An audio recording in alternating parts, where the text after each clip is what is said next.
Okay, let's dig into this. It's pretty strange when you think about it. You've got global market trends pointing down, caution everywhere, and then boom, one specific commodity in one place is just heading straight up. Exactly.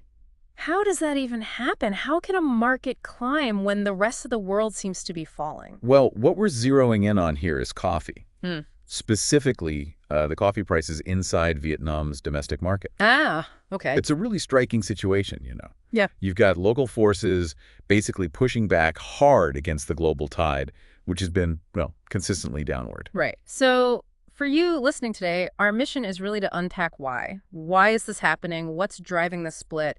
And maybe what does it tell us about how these big global markets actually work, or sometimes don't work together seamlessly? Yeah, let's get into it. So when you look at the actual numbers, I mean, the difference is pretty stark, isn't it? It really is. Domestic coffee prices across Vietnam's Central Highlands, they've jumped. We're talking 95,000 to 95,600 Vietnamese dong per kilogram. Right, that's quite a jump. Yeah, up about 1,500, maybe 1,700 dong just from the week before. And that's the second week in a row it's got up. And I heard Đắk Nông even hit near 98,000 dong. Yeah. Briefly. Yeah, exactly. A 5-week high. Yeah. So what's the story there?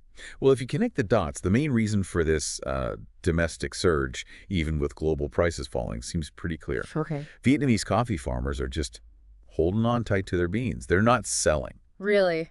Just holding back supply. Yeah, there's this, like, strong collective feeling, a resolve not to sell below a certain point.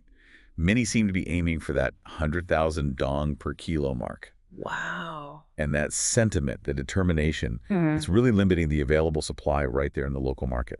That level of sort of collective action is pretty impressive. But, okay, the harvest is coming up in October, right? Right. And global prices are falling.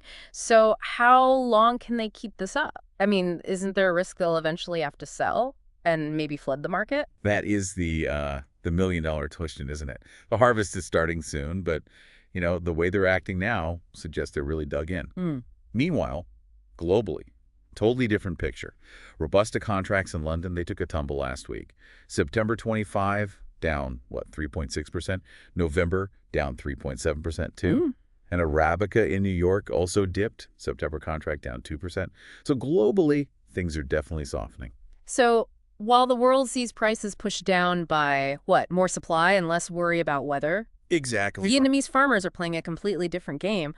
Why are the global prices dropping so much, specifically? Well, part of it was speculative selling. You know, traders betting prices would fall. Ah, okay. Especially after those early fears about frost in Brazil turned out to be, well, pretty minor. Plus, Brazil's speeding up its own coffee harvest, which adds more supply pressure globally. Right, makes sense. And traders are even looking elsewhere, you know, buying from Indonesia or Brazil now because their prices are just more competitive. Oh. And that storm, Wipha. Yeah, I saw headlines about that. Turns out it didn't really hurt the coffee farms much. Some rain, actually, which might have even been good for the crops. So, no supply disruption there either. That's a key point. So fascinating how that global supply picture is just so different from the local one in Vietnam. And what about Indonesia? You mentioned them. Yeah, it's interesting there, too. They're also a big Robusta producer, right? Yeah. And their farmers are apparently doing something similar, holding back a bit. Really? Even though they're harvesting now? Seems so. Limiting their supply, maybe hoping for better prices down the line, too. Their local Robusta is actually trading at a premium because of it.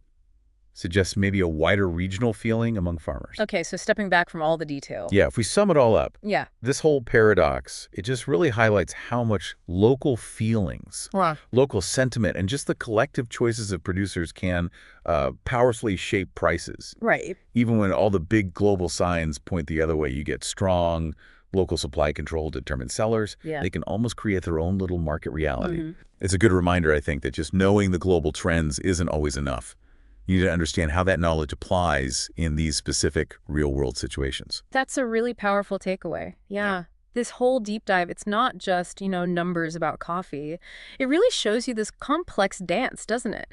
Between huge global supply chains, local grit, and economic strategy right down at the farm level. Absolutely. It shows how those big market forces aren't always invincible. They can be challenged, maybe even reshaped from the ground up. Well said. So thinking about everything we've just discussed, It leaves you with a question, doesn't it? What does this whole unique picture in Vietnam really tell you about where the limits of global market influence might lie? Especially when it runs up against that kind of strong local determination and strategic control over supply by the producers themselves. Something to think about.